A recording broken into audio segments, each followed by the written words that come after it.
और शुरुआत करते हैं इस वक्त एक बड़ी खबर से। वक्फ संशोधन कानून पर सुप्रीम कोर्ट में आज सुनवाई है और सुप्रीम कोर्ट में आज पूरे दिन इसको लेकर सुनवाई होगी।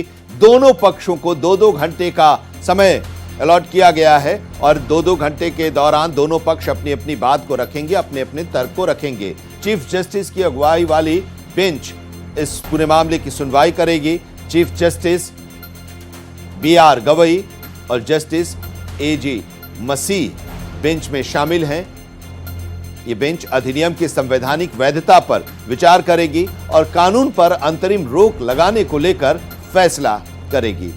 तो यह हम आपको बता रहे हैं कि वक्फ संशोधित कानून जिसे संसद के दोनों सदनों से पारित होने के बाद राष्ट्रपति की मुहर लग गई थी, उसके बाद इस पूरे मामले को लेकर कोर्ट में कुछ लोग गए, याचिका दायर की गई और उन याचिकाओं पर अब सुप्रीम कोर्ट में सुनवाई हो रही है और आज एक अहम सुनवाई है और इसमें माना यह जा रहा है कि आज दिन भर इस पूरे मामले की सुनवाई होगी और कुछ अंतरिम फैसला आ सकता है इस वक्फ संशोधन कानून को लेकर कोर्ट की तरफ से। चीफ जस्टिस ऑफ इंडिया के नेतृत्व वाले बेंच इसकी सुनवाई करेगा और हम आपको ये भी बता दें कि 2-2 घंटे दोनों पक्ष को समय दिया गया है इस अपने अपने तर्क इस पूरे वक्फ कानून जो है उस पर अपना अपना तर्क देने के लिए।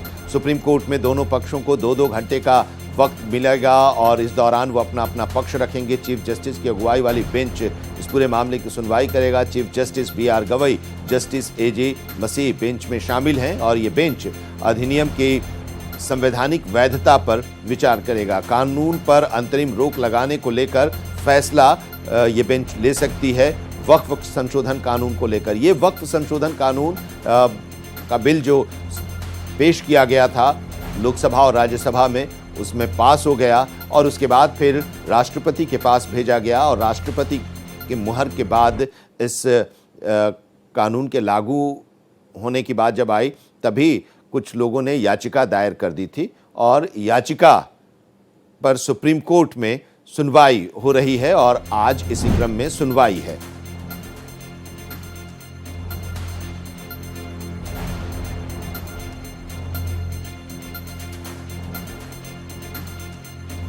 तो वक्फ संशोधन कानून जो है उस पर अब आज सुप्रीम कोर्ट की सुनवाई है। वक्फ संशोधन कानून 2025 की वैधता को चुनौती देने वाली जो याचिकाएं हैं सुप्रीम कोर्ट में, उन याचिकाओं पर आज सुनवाई होनी है और इसमें दोनों पक्षों को 2-2 घंटे का समय दिया गया है और इन 2-2 घंटे के दौरान दोनों पक्ष अपने अपना तर्क रखेंगे।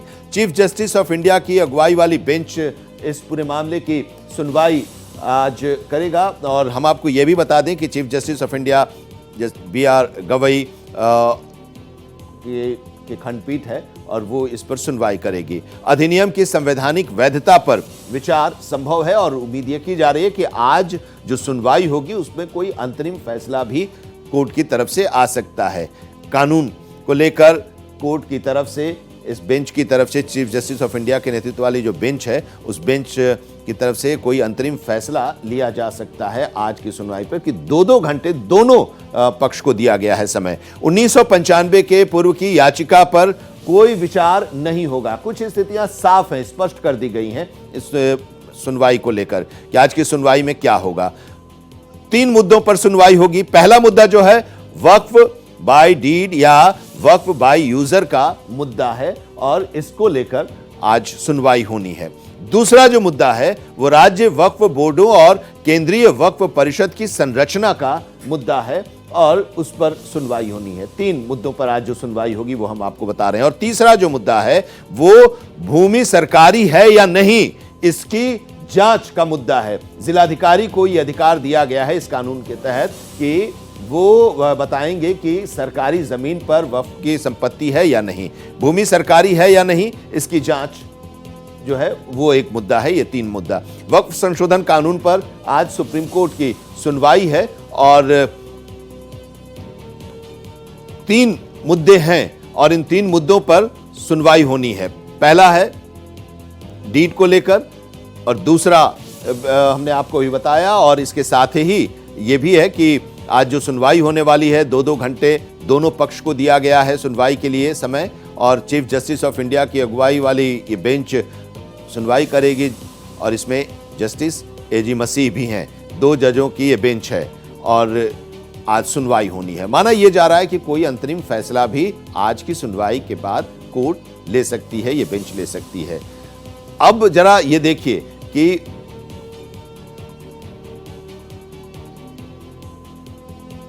वक्फ संशोधन कानून की वैधता पर जो सुप्रीम कोर्ट में आज सुनवाई होनी है, उसके बारे में हम आपको बता रहे हैं।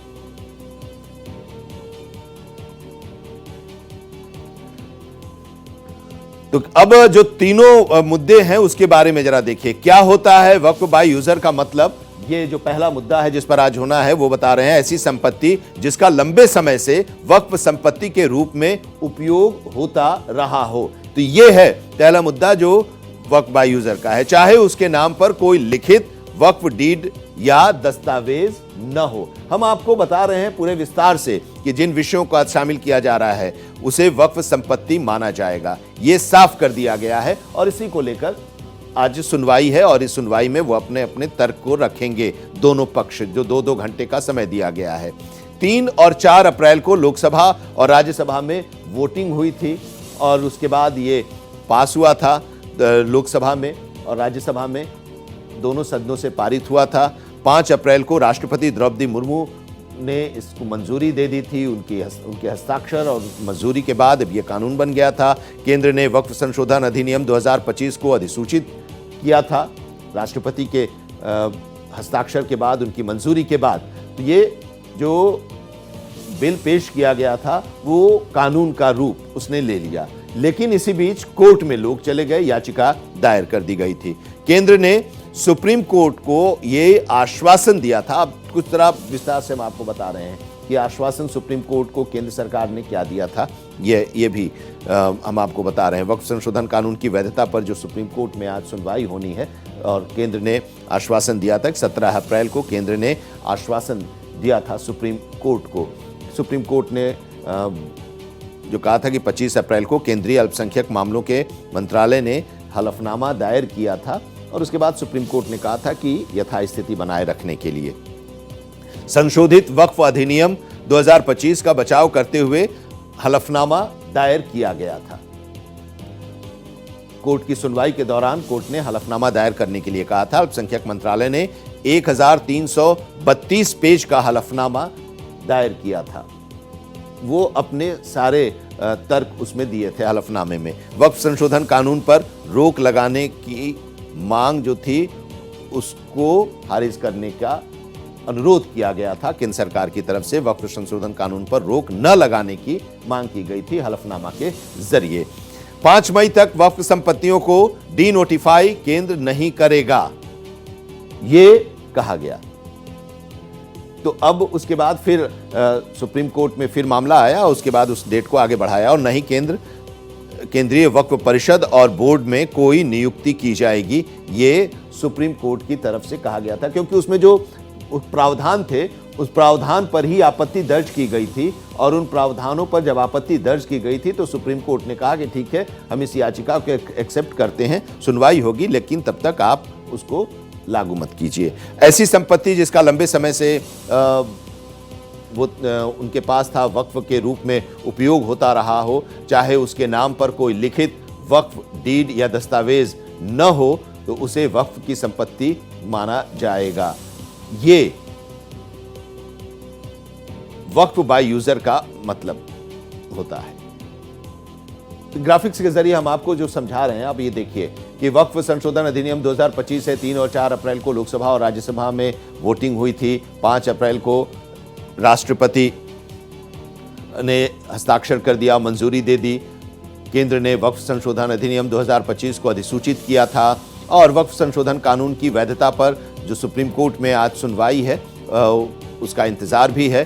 केंद्र ने सुप्रीम कोर्ट को आश्वासन दिया था। 17 अप्रैल को केंद्र ने आश्वासन दिया था। 25 अप्रैल को केंद्रीय अल्पसंख्यक मामलों के मंत्रालय ने हलफनामा दायर किया था। संशोधित वक्फ अधिनियम 2025 का बचाव करते हुए हलफनामा दायर किया था। अल्पसंख्यक मंत्रालय ने 1332 पेज का हलफनामा दायर किया था। वक्फ संशोधन कानून पर रोक लगाने की मांग की थी और ये जो पूरा मामला है, ये बिल आया, बिल संसद में पेश किया गया, लोकसभा में और राज्यसभा में। लोकसभा में वोटिंग हुई, चर्चा के बाद वोटिंग हुई, लंबी चर्चा हुई और फिर वोटिंग हुई। 288 वोट पक्ष में पड़े और 232 वोट विरोध में पड़े। राज्यसभा में फिर इसे पेश किया गया और राज्यसभा में 128 वोट इसके पक्ष में पड़े और 95 सांसदों ने इसके विरोध में वोट किया। यानी कि लोकसभा और राज्यसभा दोनों सदनों में इसे पारित कर दिया गया और पारित होने के बाद फिर इसे राष्ट्रपति के पास भेजा गया।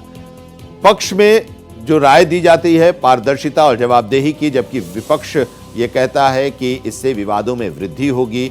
वक्फ संपत्ति से संबंधित मामले जो हैं उनके बारे में पक्ष वालों की राय है कि नियमों को और हम सरल कर रहे हैं, संपत्ति के दुरुपयोग से बचाव होगा, वक्फ संपत्तियों का बेहतर प्रबंधन होगा। यह पक्ष में जो राय है वो हम आपको बता रहे हैं। पारदर्शिता और जवाबदेही इससे और साफ होगी और इसके साथ ही वक्फ संपत्ति से संबंधित विवादों का निवारण होगा।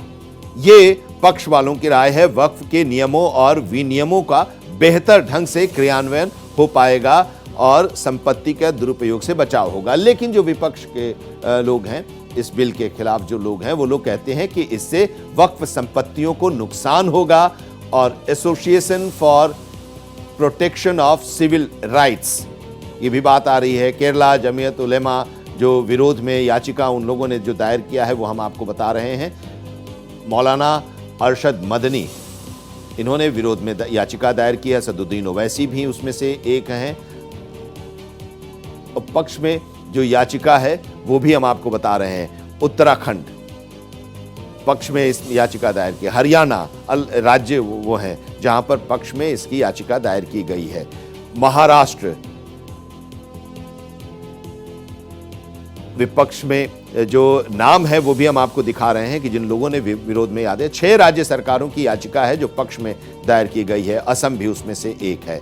और विरोध में जो याचिका है वो केरला जमीयत उलेमा की है, मौलाना अरशद मदनी की याचिका है। इसके साथ ही असदुद्दीन ओवैसी और मनोज झा, इन लोगों की भी याचिका दायर की गई है। आज पूरे दिन इसकी सुनवाई सुप्रीम कोर्ट में होगी। दोनों पक्षों को 2-2 घंटे का समय मिलेगा अपना अपना पक्ष रखने के लिए, अपना अपना तर्क देने के लिए। चीफ जस्टिस की अगुवाई वाली बेंच इसकी सुनवाई करेगी। Chief justice B R. गवई और जस्टिस ए.जी. मसीह इस बेंच में शामिल हैं। बेंच अधिनियम की संवैधानिक वैधता पर विचार करेगी और साथ ही कानून पर अंतरिम रोक लगाने को लेकर फैसला भी आज ले सकती है। कुछ निर्देश भी आ सकता है कोर्ट के द्वारा। अब आपको यह भी जरा बता दें कि जो आज सुप्रीम सुनवाई होनी है उसमें वक्फ संशोधन कानून 2025 की वैधता को चुनौती देने वाली याचिकाओं पर यह सुनवाई है। दोनों पक्षों को समय निर्धारित कर दिया गया है और उस दौरान वो अपना अपना पक्ष रखेंगे। सुनवाई में आज क्या होगा ये भी जानना बहुत जरूरी है। अधिनियम की संवैधानिक वैधता पर विचार संभव है और अंतरिम फैसला इस कानून को लेकर आ सकता है। 1995 के पूर्व की याचिकाओं पर विचार नहीं होगा और साथ ही 3 महत्वपूर्ण विषय हैं उस पर आज इस चर्चा जो सुनवाई होनी है उसमें मुद्दे हैं। पहला मुद्दा है वक्फ बाय डीड या वक्फ बाय यूजर का मुद्दा। दूसरा, राज्य वक्फ बोर्डों और केंद्रीय वक्फ परिषद की संरचना का मुद्दा। और तीसरा, भूमि सरकारी है या नहीं इसकी जांच का मुद्दा, जो कि जिला कलेक्टर को ये अधिकार दिया गया है। तो ये मुद्दे हैं, इन पर आज चर्चा होगी और समय भी निर्धारित किया गया है और इसको विस्तार से जरा हम समझेंगे। हमारे सहयोगी भी हमारे साथ जुड़े हुए हैं, गोपाल कृष्ण, और इस पूरे कार्यवाही जब ये पूरा मामला जब सुप्रीम कोर्ट में गया था, याचिकाएं दायर हुई थी, सुप्रीम कोर्ट में सुनवाई हुई और सुप्रीम कोर्ट की तरफ से सरकार को निर्देश भी दिया गया, सरकार की तरफ से हलफनामा दायर किया गया, उसमें क्या क्या सरकार ने अपने तर्क रखे थे, वो सारी जानकारी गोपाल कृष्ण लगातार देते रहे हैं। और आज के दिन का इंतजार सुप्रीम कोर्ट में जब सुनवाई होनी है इसका है सबको। गोपाल कृष्ण, आज दिन भर इसकी सुनवाई होगी, कुछ उम्मीद की जा रही है कि कुछ फैसला सुप्रीम कोर्ट की तरफ से आ सकता है? देखिए आनंद विजय जी, जो पहली जानकारी आपको मैं दे दूं कि सीक्वेंस में चूंकि इस मामले की सुनवाई के लिए नंबर लिस्ट किया गया है, यानी कि बाकी जब सभी मामले की सुनवाई हो जाएगी उसके बाद इस मामले की सुनवाई होगी। और आज जिस मुद्दों पर सुनवाई होनी है उसमें अंतरिम रोक लगाई जाए और संवैधानिक वैधता को लेकर के इस मामले में आज सुनवाई होनी है। तो दोनों पक्षों की तरफ से 2-2 घंटे का वक्त दिया गया है। 2-2 घंटे जो है वो दोनों पक्ष जो है अपना अपना पक्ष रखेंगे। उसके बाद कोर्ट कोई इस मामले में आदेश पारित करेगा, क्योंकि पिछली सुनवाई में सीजेआई बी.आर. गवई की अध्यक्षता वाली पीठ ने याचिकाकर्ताओं से पूछा था कि आखिर कितना समय लगेगा इस मामले में अब बहस करने के लिए, जिस पर से याचिकाकर्ताओं की तरफ से वरिष्ठ वकील कपिल सिब्बल पेश हुए थे और उन्होंने कहा था कि 2 घंटे का वक्त कम से कम हमें चाहिए। उसके बाद केंद्र सरकार की तरफ से भी यही मांगे की गई थी। तब जाकर के सुप्रीम कोर्ट ने दोनों पक्षों से कहा था कि आप शॉर्ट नोट्स जो हैं वो आप शनिवार तक जमा कीजिए और एक दूसरे को देने के बाद सोमवार को सुप्रीम कोर्ट में इसे जमा कीजिए। तो दोनों पक्षों की तरफ से शॉर्ट नोट्स दे दिए गए हैं और आज अंतरिम रोक लगाने को लेकर के सुनवाई कुछ ही देर बाद सुप्रीम कोर्ट शुरू करेगा। कुछ ही देर के बाद सुप्रीम कोर्ट शुरू करेगा और आज की जो सुनवाई होगी उसमें हम 3 मुद्दों की तो बात कर रहे हैं। उन 3 मुद्दों के बारे में जरा विस्तार से समझाइए जिन पर आज चर्चा हो सकती है सुनवाई के दौरान। पक्ष और विपक्ष दोनों अपनी अपनी दलील रख सकते हैं। देखिए आनंद विजय जी, जो सबसे पहला जो मुद्दा है जो केंद्र सरकार ने के तरफ से पिछली सुनवाई में सॉलिसिटर जनरल तुषार मेहता पेश हुए थे और उन्होंने कहा था कि वो 3 मुद्दे को चिन्हित किए हुए हैं और उन्हीं मुद्दों पर केंद्र सरकार अपना पक्ष रखेगी। तो पहला मुद्दा है वक्त व यूजर। वक्त व यूजर को लेकर के सरकार अपना जो स्टैंड है वो साफ करेगी कि आखिर वक्त व यूजर को क्यों इसमें बदलाव किया गया, क्योंकि मुस्लिम पक्ष की तरफ से यह बार बार कहा जा रहा है कि वक्त व यूजर प्रथा को समाप्त हो जाएगा अगर इसे जो है लागू नहीं किया गया तो ये तमाम जो बातें हैं वो इसको लेकर के दलीलें रखी जाएगी। दूसरा जो है बोर्ड, राज्य बोर्ड और बाकी जो केंद्रीय बोर्ड है उसको अधिकार को लेकर के, संवैधानिकता को लेकर के उस पर भी जो है दोनों पक्षों के तरफ से जीरा होगी। इसके अलावा भी अन्य जो कलेक्टर के अधिकार क्षेत्र को लेकर के भी जो है दलीलें रखी जाएगी, क्योंकि इसको लेकर के यह मुद्दा उठाया गया था और कहा गया था कि सारा अधिकार कलेक्टर को दे दिया गया है और नॉन मुस्लिम को जो शामिल किया गया है, यह मुद्दा भी आज इस मामले की सुनवाई के दौरान उठ सकती है। क्योंकि मुस्लिम पक्ष का यह मानना है कि अगर कोई मुस्लिम धर्म अपनाता है तो 5 साल बाद ही वह अपनी संपत्ति या अन्य चीजें वक्त कर सकता है। यह कैसा नियम है और यह कहीं ना कहीं अनुच्छेद 25 और 26 का उल्लंघन है। यह बातें मुस्लिम पक्ष की तरफ से कही गई थी। हालांकि केंद्र सरकार की तरफ से जो हलफनामा सुप्रीम कोर्ट में दिया गया था उस हलफनामे में जो मुस्लिम पक्ष की जो आपत्तियां थी उन सभी आपत्तियों को दरकिनार करते हुए मुस्लिमों को हित में रखते हुए और मुस्लिम महिलाओं को हित में रखते हुए यह बदलाव किया गया। सरकारी संपत्तियों को, जो वक्त की संपत्तियां है, क्या वह सरकारी संपत्ति है या नहीं है, कब से है, इसको लेकर के भी जो है इस मामले में सुनवाई के दौरान इस पर दोनों पक्ष अपनी अपनी बातों को सुप्रीम कोर्ट के समक्ष रख सकते हैं। दोनों पक्ष अपने अपने तर्कों को, अपनी अपनी बातों को सुप्रीम कोर्ट के समक्ष अपनी सुनवाई के दौरान रखेंगे। 2-2 घंटे का जो तय वक्त दिया गया है उस दौरान। अब गोपाल कृष्ण हमारे संवाददाता और बड़े विस्तार से इस पूरे मामले को समझा रहे हैं, कहां पर आपत्तियां हैं और उन आपत्तियों को जो सुप्रीम कोर्ट में रखा गया है कोर्ट के सामने, बेंच उन आपत्तियों के बारे में पक्ष और विपक्ष में दोनों तर्कों को सुनेंगे और उसके बाद फिर कुछ फैसला आ सकता है सुप्रीम कोर्ट की तरफ से। लेकिन इस बीच सरकार की तरफ से अगर हम बात करें गोपाल कृष्ण जी, तो सरकार इस पूरे बिल और फिर जो कानून का रूप इसने अख्तियार किया उसके बारे में लोगों को बताने की, समझाने की, जागरूक करने की कोशिश भी की, खास करके मुस्लिम वर्ग के लोगों को और वक्फ से जुड़े जो धारणाएं थीं कि कुछ गलतफहमियां थीं उसको बताने की कोशिश की। सरकार की तरफ से ये भी कहा जा रहा है, जो इसके पक्ष में लोग हैं वो कह रहे हैं कि इससे पारदर्शिता आएगी और एक जवाबदेही भी बनेगी। तो उससे कुछ असर पड़ता दिखाई दिया क्या इस दौरान? आप भी जो कोर्ट में आ रहे होंगे याचिकाकर्ता और इस कानून के विपक्ष में जो लोग हैं उनसे भी आपकी बातचीत इस दौरान होती रही होगी।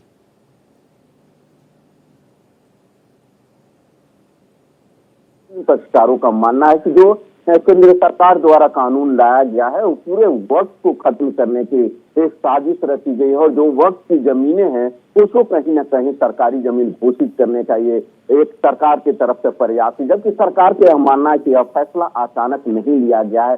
97 लाख सुझाव आए थे और उन सुझावों को ध्यान में रखते हुए साथ ही एक्सपर्ट की इस मामले में राय ली गई थी। सभी राज्यों से इस मामले में राय मशुरा किया गया था और उसके बाद ही जो है इस कानून में संशोधन किया गया है। तो यह कानून जो है मुस्लिम समाज के हित को ध्यान में रखते हुए ला गया, जबकि मुस्लिम समाज के यह कहना है कि नहीं, बिल्कुल यह कानून जो है मुस्लिम समाज के लिए नहीं है, यह कानून गलत है, क्योंकि जो बातें कही गई है संशोधित कानून में वो मुस्लिम जो पक्षकार हैं उन सभी जो है दलीलों को खारिज कर रहे हैं और मांग कर रहे हैं कि जिस तरीके से पहले था उसी तरीके से होना चाहिए। हालांकि मामले की सुनवाई के दौरान सुप्रीम कोर्ट ने एक सवाल उठाया था और कहा था कि यह कैसे साबित होगा कि अगर लाल किला है तो अभी रजिस्ट्रेशन के लिए बात अगर कही जाएगी उसे पंजीकृत करने के लिए, तो वो दस्तावेज कहां से आएंगे, या पुराने जो ऐतिहासिक स्मारकें हैं उनके लिए अगर बातें कही जाएगी तो वो दस्तावेज कहां से आएंगे। साथ ही मुस्लिम समाज की तरफ से अगर हम बात कही गई थी पिछली सुनवाई में, तो मुस्लिम समाज ने यह कहा था